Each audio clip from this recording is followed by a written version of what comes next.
bigla kakaroon ng explosion. Le stade a explosé. Au fond des filets! Dans le haut de la boîte à pain!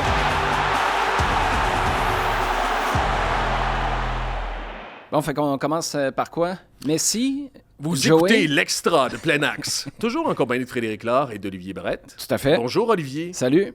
Non, on va-tu faire semblant comme ça toutes les fois qu'on... On fait pas semblant, on fait juste dire, là, parce que les On gens est qui de nous écoutent retour. dans le char, ils savent pas. Non? Hey, ça faisait Bleu, blanc, noir. Ça faisait combien de temps que t'avais pas vu Joey sourire de même? Ça fait longtemps aussi qu'on voit pas. Ouais, c'est vrai. Non, non. On n'a pas vu Joey, on l'a vu un peu plus cette année. C'est vrai que Ouais, il Joey était Saputo, là tu parles dans le souvent match cette année. Canada contre l'Australie, Joey Saputo avait la banane. Tu sais, avoir su que ça prenait juste le premier ministre puis le président de la FIFA, on aurait réglé ça il y a longtemps. Tu t'inquiétais de Joey et de son sourire? Non, je m'inquiétais Et de son pas. bonheur? Mais quand tu vois quelque chose que t'as pas vu depuis aussi candide, là, tu sais, il était heureux d'être là. Tu le sentais, quand il y a eu la fameuse entrevue en italien, là, il a parlé d'une passion qui est partie. Tu sais, il y a quelque chose que Joey Saputo a perdu au fil du temps. Ça a été quoi? Est-ce que ça a été de quitter la présidence? Est-ce que ça a été les résultats? Est-ce que c'est le fait qu'on a pris une nouvelle tangente puis il y avait moins ces joueurs-là excitants sur lesquels Joey investissait de l'argent à l'époque, là, les Piatti, les Di-Vaio, les Nesta, les Drogba. Il faut le redire, dans la première... Il y en Dans a les mis de premières l'argent. 5-6 là. ans Ben oui. en MLS, Montréal était dans le premier tiers des équipes qui dépensent dans le circuit Garber. Puis ça veut dire que tu avais déjà en partant, au lieu de parler d'un projet, puis ayant dit tout ça, la meilleure saison, c'est 2022, puis tu n'as pas ces gars-là. Ça dépend ce que tu veux. C'est vraiment un changement de cap en termes de projet. Mais moi, c'est mon feeling personnel. J'ai pas eu de discussion avec lui, certainement pas directement, puis j'ai pas eu d'écho en ce sens-là non plus. Mais j'ai l'impression que c'est moins le fun, c'est moins excitant. Business-wise, c'est probablement plus sage. Tu peux probablement arriver au même résultat. Je pense que 2022 l'a prouvé, mais c'est moins tripant. Vendredi, moi, j'ai vu un Joey Saputo qui tripait dans les estrades. Puis la chose qui m'est venue en tête, c'est comment on est capable de ramener ça, parce que c'est bon pour tout le monde. Je pense que c'est bon pour lui. Je peux pas croire que c'est pas bon pour l'environnement au stade ou au club quand tu as ton propriétaire qui est heureux puis qui vit un moment comme ça. Comment tu peux entretenir ça? Faut recommencer à ramener des équipes comme la Roma, l'AC Milan. Moi, je pense que ça passe par des événements comme ceux-là où, puis le CF Montréal l'a prouvé la semaine dernière, on en a été les bénéficiaires. Ils ont voulu se positionner dans un événement de l'équipe nationale. Ils ont invité leurs membres. On a été capable de faire un podcast. Je pense qu'il y a une volonté de se positionner, chose qu'on a été incapable de faire au fil des ans. Ramène des équipes comme ça. Moi, j'espère que l'équipe nationale, on ne la reverra pas. Ça faisait 8 ans que le Canada n'était pas venu jouer à Montréal. Ils vont rejouer avant la Coupe du Monde au stade. Moi, je serais très, très surpris qu'ils ne rejouent pas à Montréal avant. Mais tu parles des matchs internationaux. Moi, dans mes notes, je les ai mis. Puis je trouve que c'est une super idée, puis c'est du volume aussi, c'est de l'argent de plus pour M. Saputo, ou du moins pour l'équipe. C'est de la Je rentrais visibilité. même pas ça dans l'équation, mais tu as raison. C'est intéressant. C'est intéressant l'an prochain, parce que il n'y a pas de Coupe des Ligues, il n'y a pas de Coupe des champions non plus. Il va y avoir du championnat canadien en même temps, ce que ça vaut aussi. Là, si tu as un match international, tu as une partie de l'entrée au guichet, tu partages avec l'autre équipe aussi, mais bon. Mais en même temps, tu regardes autour dans la Ligue, Aston Villa, je pense, est venu à Columbus, si je ne me trompe pas, cette année. Aston Villa ou West Ham? Peut-être que je me mélange. Bref, ce qui est important, c'est, c'était une pré-saison. Donc, le match était de pré-saison pour eux. Puis devant, Wilfried Nancy n'a pas fait jouer son équipe A. Hein? C'est pas grave, ça. Moi, je fais pas ça pour ça. Ouais, mais si, en août, Brentford vient... OK, là, Ouais, là, je choisis pas Brentford. non, là, non, prenons Bologne. Non, arrête. Non, en pré-saison? Non, tu peux pas amener Bologne. Là. Bologne, c'est trop? Mais non, mais il y a 4 mois, tu disais que Bologne allait massacrer le CF Montréal. Ah ouais. C'est contrairement à il y a 10 ans quand tu as acheté le club. Ça, tu peux pas. Une équipe italienne, tu peux? Une équipe italienne, une équipe... Oui, une équipe, ça peut être une équipe de Ligue 1 française. Ah, mais moi, ce que je veux, là, c'est comment on trouve le moyen de restimuler, de rallumer cette flamme-là chez Joey Saputo, qui avait à l'époque du bon. C'est une flamme, des fois, qui le feu pogne, là. Puis, mais si tu veux retrouver l'essence de ce club-là, puis je pense que c'était l'idée de mettre Luca Saputo, Simone, puis de retrouver ce que tu avais comme ADN au départ, il faut que tu aies des affaires qui te font triper. Puis je pense pas qu'à ce stade-ci, en comparaison, c'est peut-être ça qui est arrivé aussi, en comparaison à un match de Champions League face à Bologne, je pense pas que la visite de Austin ou Nashville au Stade Saputo pour jouer contre le CF Montréal, it doesn't tip the scale. Ça fait pas le même la effet. balance ou...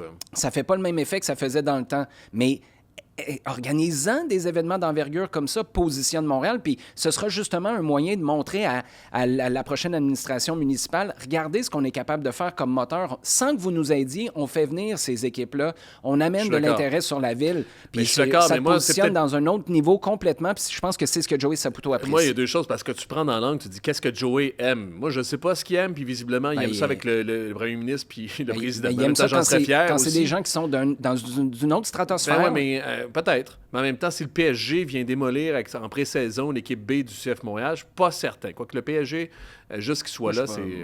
Mais moi, en fait, ce que je veux plus dire, c'est donner l'impression qu'on est en mouvement aussi. Malgré, parce que souvent, on fait comme « Ah, la Ville veut pas ». La Ville a été un bouc émissaire fort. C'est vrai que la Ville a pas été très bonne, notamment dans plus le temps passe, dans le dernier dossier. Ils ont raison. C'est ça. Ouais. Mais en même temps, il ne faut pas s'accabler, il ne faut pas dire « c'est pas de notre faute ». Hey, j'en ai vu, moi, des entrepreneurs passer outre des refus, puis passer outre des défis puis des obstacles. Puis je pense qu'on veut un CF Montréal comme ça, sur le pied avant. Effectivement, je ne réinvente pas la roue en disant ça. Puis... Mais en même temps, moi, ce que je te dis, c'est quelle place... Puis là, avec ce qui est sorti, la nouvelle par rapport à la Ville de Montréal qui a refusé de défrayer des coûts pour la venue de sélection nationale dans un camp de base dans le cadre de la Coupe du Monde. Qu'est-ce qu'on va faire pendant la Coupe du Monde? Moi, j'espère que le Stade Saputo va être vivant pendant cette Coupe du Monde-là.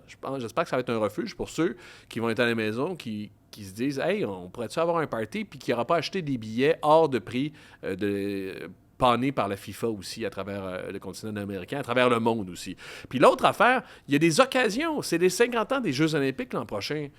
Jeux olympiques de Montréal. La Ville va battre à ce rythme-là, ou du moins, elle va investir beaucoup là-dedans. Quelle place le CF Montréal va prendre là-dedans? Il y avait du soccer aux Jeux olympiques à l'époque, puis c'est une occasion dans le quadrilatère olympique d'être partie prenante, puis de se faire un party chez vous, tu sais. Les 50 ans des Jeux, là, t'as investi plus ou moins que 600 000 là-dedans? La Ville? Non, mais c'est parce que là, on va jouer à qu'est-ce qui est en premier. Je veux juste ressouligner l'absurdité de ne pas vouloir accueillir une équipe de camp de base à Montréal. Je sais. En même temps, c'est fait, t'as c'est pas fait. tous les chiffres. Puis là, il y a des gens qui me disent le Grand Prix de vélo ou ça, puis ou le tournoi de tennis ou la Coupe du Monde. Grand Prix de vélo, il revient à toi et combien de temps? Ça fait 2 événements de suite. Pogacar était là cette année. Pogacar va être là l'an prochain. C'est ça, la Coupe du Monde en Amérique du Nord, ça vient combien de temps? Ben justement, il n'y a pas de récurrence. Préfères-tu avoir un party à chaque année ou un party à chaque 30 ans? Ben là, si c'est le Super Bowl, les Olympiques, regarde, tu dis qu'il n'y a pas de récurrence. Ils sont pas revenus, les Olympiques, puis là, depuis 50 ans, on en parle. C'est parce que on louvoie à travers tout ça. En tout cas, je trouve qu'il n'y a pas assez d'assises pour prendre à bras le corps ce défi-là. Mon point aussi, c'est que dans tout ça, là, les sentir sur le pied avant, là, puis ça, tu vas me dire, Chris Teranguen. Bip. Il va peut-être me faire sacrer dehors de KO TV. Y a-t-il un doorman, ça? Je sais pas. On a signé J'ai une grosse deuxième épisode. La transition du calendrier. Le calendrier va changer, puis en 2027, probablement, le calendrier va passer en MLS, j'entends, va passer dans un calendrier, on va l'appeler scolaire, c'est-à-dire comme toutes les ligues en Europe. Puis les ligues nord-américaines. Aussi, oui. À la limite, puis c'est-à-dire qu'on va commencer en août, septembre, puis on va finir en mai, juin aussi, en quelque sorte. Donc, l'été, ça va être la période creuse, la période... il va-t-il avoir une transition pour ça? Parce que encore, là, on a encore pelleté vers l'avant, mais en février, en Coupe des champions, là, tu joues à Fort Lauderdale en 2027. Ouais. Puis en 2027, là, où on en a parlé, les centres d'entraînement... Il y a encore plusieurs équipes MLS qui ont mis des millions dans le centre d'entraînement. Puis à chaque fois, dans l'article qui parle de l'ouverture du centre d'entraînement, les directeurs sportifs et les présidents disent « Ouais, ça va nous permettre d'attirer plusieurs joueurs parce que c'est le lieu de travail à 5 jours semaine des joueurs d'une équipe. » Là, 5 jours semaine, en fait, pendant 4 mois, les joueurs du CF Montréal, ils sont sur la route de janvier à avril. OK? Ils sont sur la route, ils ne sont pas chez eux. Ils reviennent à Montréal parce qu'ils se disent « Ah, il faudrait bien qu'ils soient dans leurs affaires, puis psychologiquement, c'est beaucoup mieux, on l'a essayé. » Mais en plus, on dirait, je te parlais de Ken Dryden tout à l'heure, on dirait que c'est quand le Canadien de Montréal embarquait avec son stock dans l'autobus de la ville puis se rendait à Verdun à partir du Forum pour s'entraîner. Là, ils rentrent dans un autobus, ils s'en vont à Marie-Victorin s'entraîner en ce moment. Mais c'est quoi ton point? Je comprends tout ça, mais c'est... Une bulle? OK, mais... Améliorer, parce qu'il y a ce qu'on voit, Fait que mais tu ce qu'on ferais- voit pas... Tu veux dire que tu ferais ça les gars, à là, place d'organiser des les- matchs de gala? Non, ce que je veux entendre, des matchs de gala, ça rentre là-dedans, ce que je veux sentir, c'est qu'on est sur le pied avant, puis qu'il y a des défis, là, qu'on embraye. Là, à chaque fois, on nous a montré une maquette d'un stade rénové, il y a de ça maintenant combien de temps? 7 ans. Bon. C'était en 2018 à ce temps-ci. Depuis ce temps-là, là, on s'est un peu assis sur les mains en disant « Hey, on verra, on va essayer d'être rentable dans une ligue qui est en progression constante. » Et il y a... Puis c'est ce que je dis, puis si vous avez écouté la première partie du podcast, c'est ça que je dis par rapport à l'effectif, mais dans l'esprit du club, il y a un déficit là, à refaire, puis ça va aider la perception, puis ça va engranger justement une nouvelle ère qui s'amène. Je pense que le club est mûr pour ça, je pense qu'il y a des gens à l'intérieur qui sont prêts, puis qui sont capables, qui en ont les capacités. Encore faut-il le réaliser, puis avoir l'argent qui va avec. Parlant de changer de perception, j'en parlais tantôt, j'étais vendredi au Sheraton, il y avait une table ronde avec le CEO de... C'était VIP! Plus que je pensais quand Laura Armstrong, qui est directrice des communications, m'a invité. En toute honnêteté, je ne m'attendais pas à ce qu'on soit seulement 5-6. J'ai fait le saut un peu quand je suis arrivé.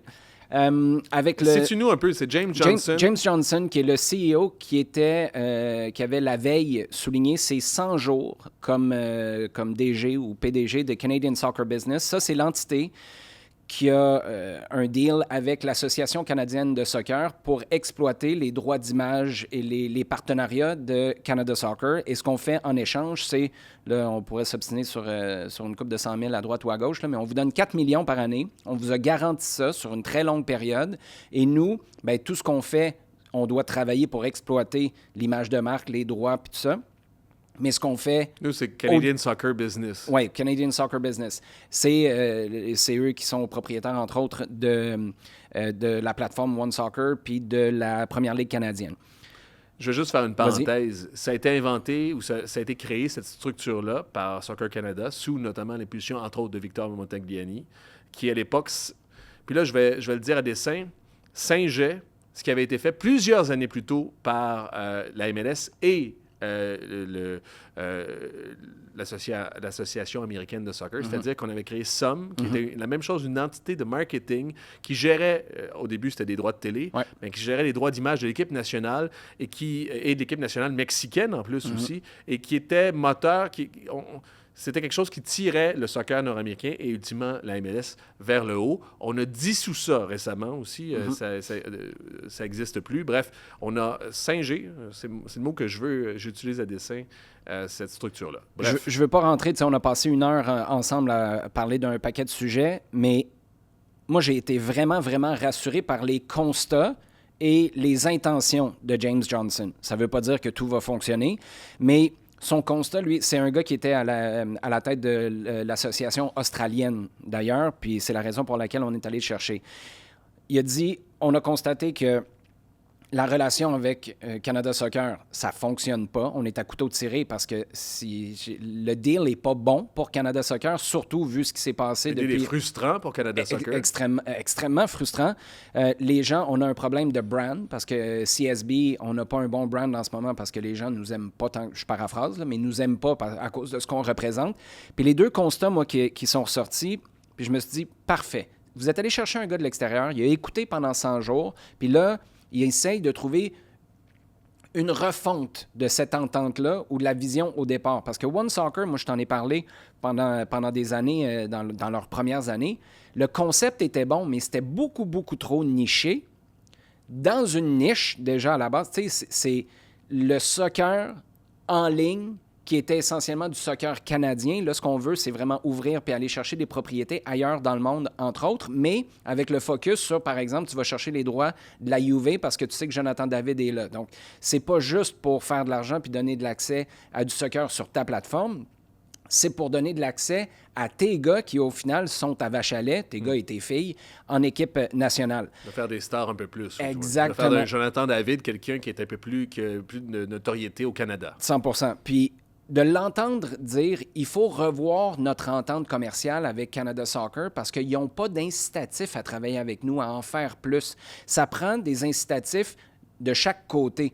Puis en ce moment, tu en as beaucoup d'incitatifs quand c'est toi qui ramasses tout ce qui dépasse les 4 millions que tu as à dépenser, que tu garantis à Canada Soccer. Mais Canada Soccer, eux, si tu as besoin d'eux pour danser, bien, ils n'ont pas de gros intérêt à danser avec toi. Donc déjà ça, tu sens la volonté de revoir cette entente-là. Puis la raison pour laquelle, puis on lui demandait est-ce que ça va se faire avant Noël. Ça se fera peut-être pas avant Noël, mais il faut que ça se fasse vite parce que tu vas te ramasser avec quoi comme dossier? Tu vas avoir les Rick Westhead de ce monde, journaliste à TSN, qui va sortir quoi comme papier en mai? Ça va tout prendre en otage le dernier droit vers le gros party de la Coupe du Monde. Ça va être, il y a des frustrations à l'interne, il y a de l'argent qui a disparu, le deal n'est pas bon, il y a un nouvel équipementier qui s'en vient, mais Canada Soccer ne fera pas une scène là-dessus. C'est ça que tu dois absolument éviter. Ça, puis le fait qu'on est conscient qu'on doit être sur le linéaire aussi, pas seulement sur le web, parce qu'il faut que tu sois capable de faire voir ton monde. Après, il faut que tu trouves ta stratégie sur le web et en streaming aussi, mais ils sont conscients, puis c'est ce qu'on voit entre autres avec TSN. Il y a beaucoup de collaborations, là, One Soccer, TSN, dans les mêmes productions de contenu, de voir qu'on a fait ce constat-là. Je ne sais pas si c'est lui, si on était déjà rendu à ces constats-là avant son arrivée, mais chapeau. J'ai très hâte de voir ce que ça va donner, mais tu pars d'une situation qui était, je pense, catastrophique. Puis là, tu t'en vas vers quelque chose qui pourrait peut-être faire l'affaire de tout le monde. Chapeau si on arrive là. Moi, quand tu m'as parlé de cette réunion-là, j'ai pensé à deux choses. D'abord, il y a un article dans The Players Tribune. Je ne sais pas si vous avez vu, mais c'est ma suggestion de lecture de la semaine. C'est Jasmine Mander. Mm-hmm. Pour situer les gens, c'est une des deux membres de l'effectif de Canada Soccer qui a été renvoyé pendant les Jeux olympiques de Paris. Sur avec le champ. Le problème sur le champ, pendant les Jeux, avec le scandale des drones, où le Canada espionnait des adversaires en vue de leur premier match, l'équipe féminine particulièrement. Ce qu'elle dit, il y a eu un rapport qui est un peu sorti en catimini chez Canada Soccer. On a fait notre lavage, on a fait des comptes, puis elle dit... j'ai subi l'opprobre parce que mon nom est sorti dans les journaux. J'ai été la cible de plusieurs aussi invectives, puis je pense qu'il y a une mini-dépression qui en est sortie de tout ça, comprenable. Mais elle dit, sur les 14 noms, ou du moins les 14 personnes qu'on dit avoir sanctionnées chez Canada Soccer, il y a 3 noms qui sont publics. Les deux, celle de Mme Mander et de l'autre, celui qui s'occupait du drone à l'époque, j'oublie son nom, et Bev Priestman, l'ancienne entraîneur sélectionneuse des femmes du Canada aussi. Il y en a 14 qui n'ont pas été nommés. On peut en anticiper quelques-uns qui étaient dans les 14. D'ailleurs, il y en a sûrement un qui a perdu sa job avec une équipe de MLS. Mais il y a du leadership là-dedans qui n'ont pas été nommés. Est-ce qu'on a besoin, en même temps, de pendre quelqu'un, d'avoir quelqu'un à qui on peut mettre du goudron et des plumes? Dans les circonstances... Parce que je pense que dans le leadership de Soccer Canada, ceux qui ont accepté cette structure-là ou cette façon de faire-là, je pense qu'il y a encore des gens très actifs, pas juste au Soccer Canada que d'autres, bref, qui ont fait partie aussi, le lien que je fais avec James Johnson puis ta réunion que tu as eue, qui ont raté ce deal-là avec le Canadian Soccer Business aussi. Et ces gens-là s'en sortent pas mal indemnes et sont un peu... leurs noms sont pas assez connus dans le monde général canadien aussi. Ça, c'est moi. Ça, c'est un. L'autre chose, j'oublie l'autre chose. Ça me choque tellement. Avant que tu nous parles de sous-sol puis d'anciens... parler de sous-sol, mon gars. Hey, juste en terminant, parce que le temps file, ça nous mènera peut-être à tes trophées. Lionel Messi, qui, lui, veut son soulier d'or, là, c'est la raison pour laquelle, je présume, il a décidé de jouer. Hey, on est-tu dans un monde parallèle un peu? T'as l'équipe championne en titre de la Coupe du Monde qui laisse le meilleur joueur de tous les temps aller jouer contre Atlanta au lieu de jouer avec son équipe nationale. Écoute, moi, quand j'ai vu ça passer, ça te montre quand même à quel point Lionel Messi, là, le gars, il a de l'ego, puis pas à peu près. Il veut... Le soulier d'or, là, c'est super important. Là, il en plante 2 en plus, puis il se retrouve... Parce que sinon, ce serait ex aequo, si je ne me trompe pas, avec Denis Bouanga. Là, il serait à 24 les deux. Mais s'il en marque 2 dans une victoire de 4-0, il passe à 26. C'est lui qui va gagner le soulier d'or. Je pense que ça prendrait une fin vraiment, vraiment surprenante. Je crois que Bouanga n'a pas été 3. Il y a une coupe de tour du chapeau aussi. Lui, il va en mettre combien, Messi, en fin de semaine? Non. Tu sais, je veux dire... Puis c'est contre Nashville, si je me trompe. Messi, ça va à Nashville. Bon, c'est... Nashville ont à jouer, par contre. Puis c'est pas une mauvaise équipe. Puis c'est aussi un témoignage de l'importance du classement, parce qu'ils se sont fait faire le coup à l'envers l'an dernier par Atlanta dans le premier, dans la première ronde, dans le 2-3. Moi, je pense que lui, il était très conscient de l'importance d'être deuxième plutôt que troisième. J'ai été agréablement surpris du message que ça envoyait, ça, sur l'importance de la MLS. Oui, c'est un ancien, puis ça nous a ramené la vieille époque où les gars, c'était le cimetière pour les grandes carrières, puis les gars venaient juste ramasser leur dernier chèque de paye. Je pense que Messi est en train de montrer que ça peut être les deux en même temps. C'est pas obligé d'être un ou l'autre. Montréal fait partie de cette dispute-là parce que Miami joue la deuxième place. C'est les deux seuls qui peuvent accéder à la deuxième place dans l'Est. C'est Cincinnati et Miami. Cincinnati est devant présentement à égalité de points aussi. C'est-tu ton MVP? On clenche tout ça? Oui, c'est mon MVP. C'est même pas dans ça dans mes considérations aussi. Juste à dire, à propos de Messi, moi, ça m'intéresse parce que son contrat n'est toujours pas officialisé.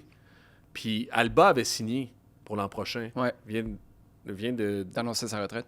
Busquets, c'est la même chose. C'est drôle parce que j'avais utilisé le canari dans la mine en disant « Ah, Alba signe. Yes, Messi devrait signer puis on rempile pour une couple d'années. » Là, as-tu un petit doute? Non. Messi revient-tu en MLS l'an prochain? Ah, c'est possible que non. Là. À suivre? Oui, absolument. T'as raison. On a le temps pour les trophées, je vais le faire. C'est pour les nerds. Je pense que les gens qui ont l'extra vont aimer ça aussi. Les trophées de la MLS, je viens de dire que les gens qui ont l'extra sont nerds en passant. Mais c'est correct qu'on Non, mais c'est bien, nerds. Absolument. C'est pas négatif. Non. C'est bien. Non, c'est des gens des nerds de la MLS qui aiment ça puis qui s'y intéressent aussi. 3 prix difficiles à décerner qui sont, on a l'impression, qu'ils sont des fois donnés à cause du storytelling, de l'image qu'on a de ces gens-là. Puis de certaines stats aussi. Ce que j'ai voulu faire, c'est qu'est-ce qui est prédictif. Si vous regardez chez vous, puis vous regardez des stats, vous regardez des états, des faits de MLS, êtes-vous en mesure de prédire pour qui les votants vont... En fait, qui on va plébisciter dans chaque affaire? Tu fais du Moneyball de trophée. Moi, exactement. Aimes-tu ça, voter, toi, ou t'as ça? Bon. J'aime autant ça que j'aime t'écouter de me parler de ton pôle de basket. Bon. Pour les tendances pour prédire les choix... J'ai pris les 5 dernières années parce que les votants aussi ont changé aussi. Mais je me suis dit que 5 ans, c'était de façon arbitraire assez intéressant pour te dire comment on peut nommer l'entraîneur de l'année. Premièrement, l'entraîneur de l'année, c'est toujours le premier ou le deuxième en MLS. OK? Donc, tu as Philadelphie cette année, Vancouver, Cincinnati, Miami et peut-être San Diego. San Diego, c'est un long shot, mais peut-être. Et il y a juste 2 critères là-dessus. C'est être premier ou deuxième en MLS, puis améliorer ta performance de la saison précédente aussi, ce qui est ce qui va presque de soi aussi. Et pour tous les autres trophées, il y a une autre affaire qui est souvent le bris d'égalité ou qui est souvent claire, puis ça revient à ce que je t'ai dit, les gens n'écoutent pas les matchs. Il y a plus de votants dans l'Est, puis dans l'Est, on se couche un peu plus tôt aussi. Si t'es dans l'Est, je suis le premier, tu regardes bien plus les matchs dans l'Est que les matchs dans l'Ouest, puis surtout si tu travailles avec le CF Montréal, par exemple, tu vois beaucoup plus d'équipes de l'Est, donc tu as un feeling de ce qui se passe un peu plus dans l'Est. Bref, les candidats cette année, moi j'en voyais 3 au départ, Bradley Cardinal de Philadelphie, Sorensen de Vancouver, puis de Varas. Puis c'est ce que je vais vous donner rapidement pour les deux. Ma prédiction, c'est Bradley Cardinal qui va être plébiscité parce que c'est le champion de la Ligue. Puis je pense que tout le monde... Puis j'ai fait un petit sondage là, à travers les votants que je connais, puis je pense que Cardinal est celui qui est devant. Mais mon choix, c'est Jesper Sorensen cette année. As-tu vu beaucoup de Vancouver cette année? Un peu. Ils sont top. On en fait... Oui, c'est une équipe... Parce qu'on parle de storytelling, là. C'est une équipe qui est sur le slow burn depuis 2 ans avec Vanni Sartini, puis là, on vient de passer à une autre étape complètement cette année. Là. Ils ont été privés de Brian White, qui a joué 18 matchs sur 33.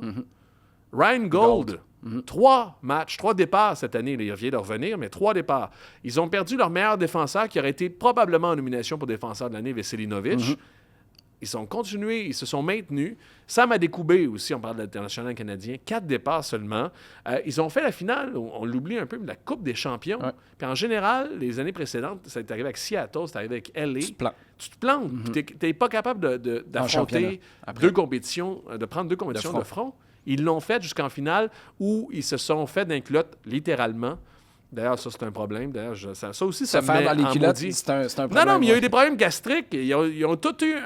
Ils se sont fait empoisonner. Ça fait 2 années que les équipes de la MLS, en finale de la Coupe des champions de la CONCACAF, se font empoisonner par des gens du Mexique. Ça n'a pas de sens. Ça, c'est une affaire, mon gars, là. Si j'étais dans un bureau, si j'étais, mettons, là, dans le sous-sol de Victor, je dirais, mon gars, là, on va mettre un homme là-dessus. Puis, ils ont gagné le championnat canadien aussi. Bon, fait que... puis, sais-tu qu'il y a 20 joueurs... C'est une stat qui t'importe. 20 joueurs différents ont marqué pour les Whitecaps de Vancouver. Ben oui. Ben, J'ai checké, là. Ça l'était sous Wilfrid Nancy. Oui, c'est ça. Ah ouais. LAFC, il y en a 17 joueurs différents. Miami, 16. Ça, c'est les meilleurs. Ils sont loin devant. Ils trouvent des solutions. Mais Wilfrid Nancy, c'était en raison de ta manière de jouer. Là, c'est parce que tu as beaucoup de gars qui ont été absents puis qui prenaient le gros du fardeau. Gold, White, s'il avait été là, tu as pas mal moins de gars qui auraient marqué. Probablement. Mais en même temps, ils trouvent des solutions aussi. tout à fait en fin de raison. semaine, contre Orlando, c'était un remplaçant qui n'a jamais... C'est Pierre, notre frère de Neil, le frère de l'autre, bref, qui a gagné. Bref, ça, c'est mon choix. OK. Pour les gardiens aussi, je fais ça vite. Là. Si je vais trop vite, tu me le diras. Il y a 2 trucs prédictifs. Des gants. Oui, les gants. Le style. Non. Le premier, c'est il faut que tu finisses dans le top 3 des... les gens vont dire, dans le différentiel du PSXG. OK? C'est une stat avancée, beaucoup. C'est-à-dire, c'est les buts projetés contre un gardien et la probabilité qu'il fasse un arrêt. En gros, si tu es dans le positif, si ton PSXG est plus 10, tu as comme volé 10 buts. OK. Donc, 10 buts, ça va à peu près, mettons, 2 points par but. Tu sais, bref, tu as fait faire des points à ton équipe en maudit. Dans le top 3, présentement, tu as Sean Johnson de Toronto, Dan Sinclair puis Carlos Coronel. Je te dis ça parce que c'est pas nécessairement les jeux blancs. Le meilleur des jeux blancs en ce moment, c'est Takaoka de Vancouver. Mais Takaoka, je vous le dis tout de suite, ne gagnera pas le gardien de l'année. C'est pas un facteur prédictif. D'ailleurs, en moyenne, le gardien de l'année dans les 5 dernières années est 5e pour la statistique des jeux blancs. Qui est 5e cette année pour la statistique des jeux blancs? Je te donne en 1000. Dan Sinclair. OK. Puis l'autre chose, c'est les notes. Il y a plusieurs sites qui notent la performance des joueurs sur 10. Un des sites que je consulte le plus, je pense qu'il y en a plusieurs qui le font aussi, c'est WhoScored. Puis dans le top 3, il faut que tu sois dans le top 3, ou du moins, c'est souvent le meilleur. C'est Sinclair, Johnson et Kelina en ce moment. Okay. Donc, la prédiction, je ne suis pas capable de prédire nécessairement, c'est soit Sinclair, moi, ma prédiction, ou Johnson. C'est probablement Sinclair. Mon choix, c'est Sean Johnson.